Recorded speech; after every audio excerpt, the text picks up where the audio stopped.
आपके पूर्व नेता अतीक अहमद के बेटे जो एनकाउंटर किया गया, इस पर आप क्या कहना चाहेंगे? इस पर देश में संविधान है, कानून है।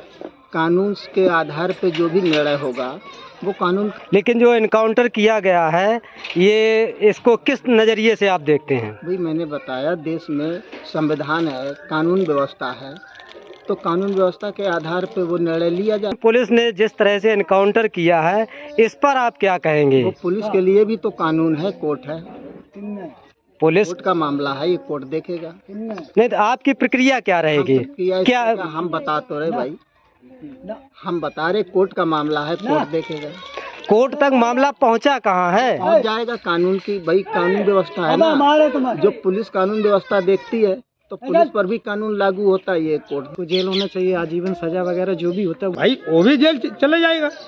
जो बताए सत्ता किसकी है भाई, अपना तो चुप्पी तो साधनी पड़ेगी भाई। देखो प्रताड़ित किया जा सकता है, जेल में डाला जा सकता है, एक इनकाउंटर ही कर दिया जाए। भाई इनकाउंटर क्या चीज़ है? अरे भाई नए पीढ़ी के लड़के का है बिगड़े, ठीक तो उन्हें पकड़ के जेल में डालो, उन्हें समझाओ। जेल किस लिए बनी, अदालत किस लिए बनी, ना कि इनकाउंटर कर दो।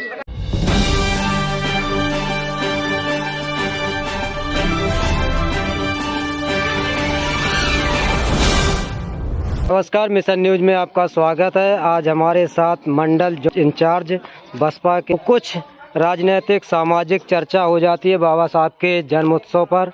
नमस्कार सर। ये जानना चाहेंगे, जिस तरह से बसपा का ग्राफ गिरता चला जा रहा है, आप कानपुर मंडल के जोन इंचार्ज हैं, तो क्या कारण है बसपा का ग्राफ गिर रहा है? बसपा का ग्राफ गिरा नहीं है, बसपा का ग्राफ बराबर बढ़ता जा रहा है। बसपा का ग्राफ पिछले इसलिए गिरा था कि भारतीय जनता पार्टी और समाजवादी पार्टी की मिली भगत से मीडिया के माध्यम से लोगों को भ्रमित किया। भारतीय जनता पार्टी और समाजवादी पार्टी पर आप आरोप लगा रहे हैं, जबकि आपका गठबंधन जो हुआ था वो समाजवादी पार्टी से स्वयं आपने गठबंधन किया था। हाँ, उन्होंने जो हरकत की थी, उन्होंने जो अंदरूनी हरकत की, उसकी वजह से उनसे गठबंधन तोड़ना पड़ा।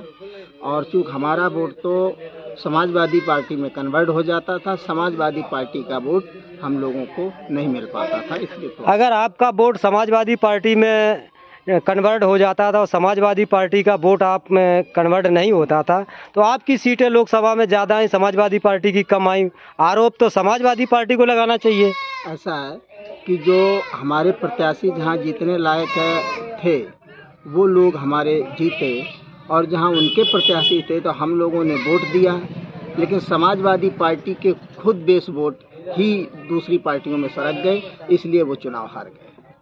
लेकिन कहीं ना कहीं ये जो आरोप आप लगा रहे हैं, पब्लिक भी समझ रही कि ये आरोप आपका निराधार है, क्योंकि अभी जो विधानसभा का चुनाव हुआ था 22 में, उसमें आपसे ज़्यादा मत समाजवादी पार्टी को सीटें भी मिली, और आपकी जो बहुजन समाज पार्टी है सिर्फ एक सीट पर सिमट गई, जैसे गठबंधन समाजवादी पार्टी से टूटा। भाई हमने आपको बताया ना, बीजेपी और समाजवादी पार्टी की मिली भगत से चर्चा करके और हम बीएसपी के वोटरों को भ्रमित किया, इसलिए वोट इधर उधर मेरा जनाधार कम हुआ। तो अभी जो लोकसभा का चुनाव आ रहा है 2024 में, इसमें बसपा की क्या भूमिका होगी?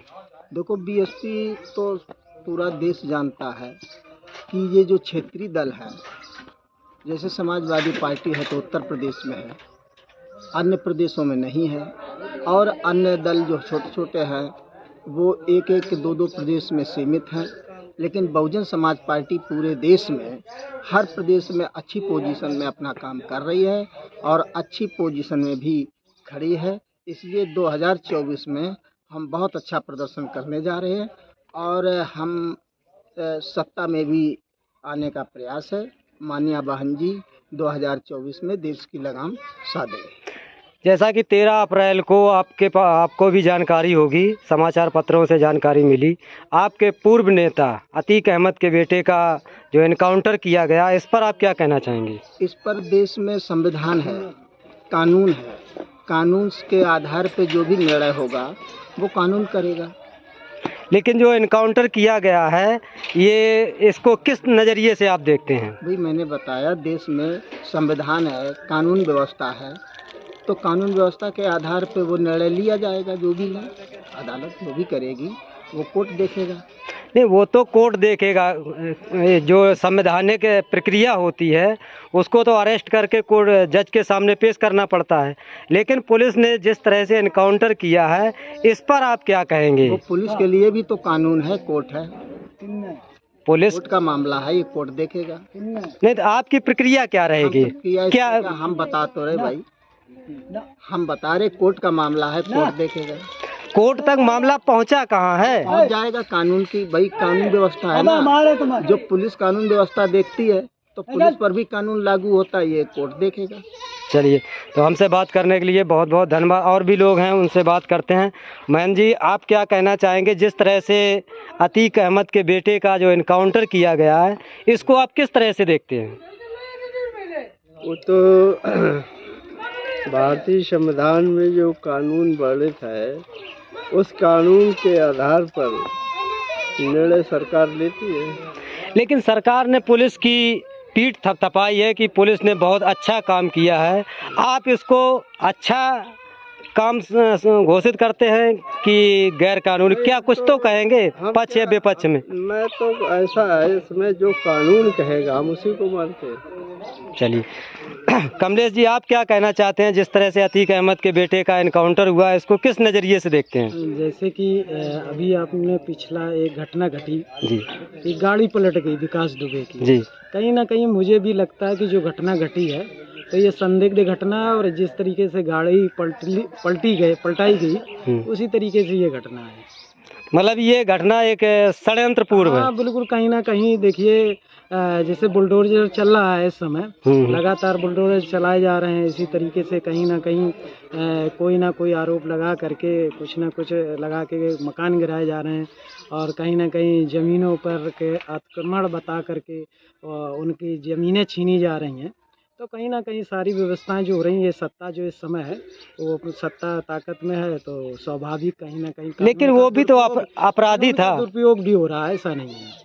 अपराधी देखिए, उनके पिता अपराधी थे, बेटा के भी साक्ष्य सीसीटीवी कैमरे में साक्ष्य आए, लेकिन हमारा मानना है कि अगर वास्तविकता सच्चाई क्या है वो तो नहीं बता सकते हैं, लेकिन अगर वो आरोपी है तो उसको कानून सजा देती है, उसको जेल होना चाहिए, आजीवन सजा वगैरह जो भी होता है वो होना चाहिए। जी, आप किस तरह से देखते हैं इस घटना को? अतीक अहमद के जो बेटे का एनकाउंटर हुआ इसको आप किस नज़रिए से देखते हैं?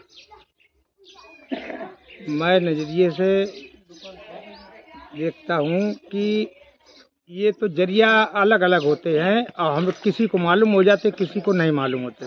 किसी के जरिए से कोई घटना की जाती है तो कुछ रंजियत से घटना की जाती है। नहीं, जैसे अखिलेश यादव ने प्रश्न चिन्ह उठाए इस इनकाउंटर पर और ओवैसी साहब ने प्रश्न चिन्ह उठाए, बाकी जितनी भी राजनीतिक पार्टियां हैं वो चुप्पी साधे हुए हैं, और बीजेपी और जो राज्य सरकार के मुख्यमंत्री योगी आदित्यनाथ ने उत्तर प्रदेश पुलिस की पीठ थपथपाई की बहुत सराहनीय काम। तो आप इसको सराहनीय काम देखते हैं या कुछ और देखते हैं? और भाई एक बात बताओ कि जब दूसरा इंसान जो दिखे खुल के हर चीज़ बताने लगा कि भाई चलो फलाने ने ये काउंटर किया या ये इस जरिए से हुआ, तो क्या वो जेल जाएगा? भाई वो भी जेल चले जाएगा। जो बताएगा कोई षड्यंत्र जहाँ से कहीं भी उसे लीक आउट मिल गई तो जेल चले जाएगा। सत्ता किसकी है भाई? मुख्यमंत्री माननीय मोदी जी की, योगी जी, मोदी जी। हाँ, तो अपना तो चुप्पी तो साधनी पड़ेगी भाई। देखो, मतलब किसी भी तरफ जो है आप बोल नहीं सकते। हाँ, चुप्पी तो साधनी पड़ेगी भाई। चलिए, तो देख सकते हैं ज़्यादातर लोग इस मुद्दे पर बात करने से कतराते हैं। इस घटना को किस तरह से देखते हैं? जिस तरह से अतीक अहमद के बेटे का जो इनकाउंटर किया है पुलिस ने, समाजवादी पार्टी और ओवैसी दोनों लोगों ने इस इनकाउंटर का खंडन किया है। आप इसको किस नज़रिए से देखते हैं? देखिए, ये राजनीतिक मुद्दा है, यानी हर आदमी एक फोकस बनाना चाहता है। ये हर समाज में ये फैलाना चाहते हैं कि हम जो हैं मुस्लिम पर हावी हैं, अरे हमारे हिंदुओं तो इतने इससे से ज़्यादा क्राइम कर रहे हैं, उनका इनकाउंटर नहीं हो रहा है। कहीं हिंदुओं का हुआ क्यों नहीं? अरे विकास दुबे का इनकाउंटर हुआ तो तब हुआ जब उसने पुलिस वाले मार दिए। यदि पुलिस वाले ना मारता तो उसका इनकाउंटर नहीं होना, तो उसकी पीठ थपथपाती सरकार। और तो कहीं ना कहीं आप इसको पक्षपात के नजरिए? पक्षपात नहीं, हमारा कहने का मतलब है कि अगर हमारे जैसे अंगुलमार था, बहुत बड़ा क्रिमिनल था, बुद्ध ने उसको राजा पकड़वा के मरवाना चाहता, बुद्ध ने उसको ज्ञान देकर समझा दिया, पकड़ के उन्हें प्रताड़ित किया जा सकता है, जेल में डाला जा सकता है, एक इनकाउंटर ही कर दिया जाए। भाई इनकाउंटर क्या चीज़ है? अरे भाई नए पीढ़ी के लड़के कहें बिगड़े, ठीक तो उन्हें पकड़ के जेल में डालो, उन्हें समझाओ। जेल किस लिए बनी, अदालत किस लिए बनी, ना कि इनकाउंटर कर दो।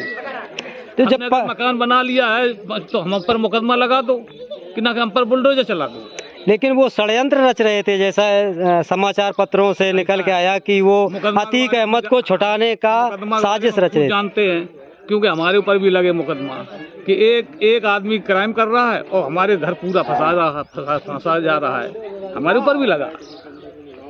ठीक है, हम गलत हैं, हम पर जुर्म हुआ है ना, और हमें पूरा घर फंसा दिया गया। तो ये सब जो है चलता रहा, चलता रहेगा। जिसकी सत्ता होगी उसी हनक होगी, बस सीधी समझ लीजिए आप। चलिए, इसलिए लोग बोलते ही नहीं है, कई कौन अपनों घर गिरवाई है जी, ये चलता चलने दो, सब ठीक है। तो देख सकते हैं आप लोग, जिसकी सत्ता होगी उसी की हनक होगी, तो इसलिए लोग इस मुद्दे से बचना चाहते हैं। इसी के साथ इस वीडियो को समाप्त करते हैं। जय हिंद, जय भारत, जय संविधान।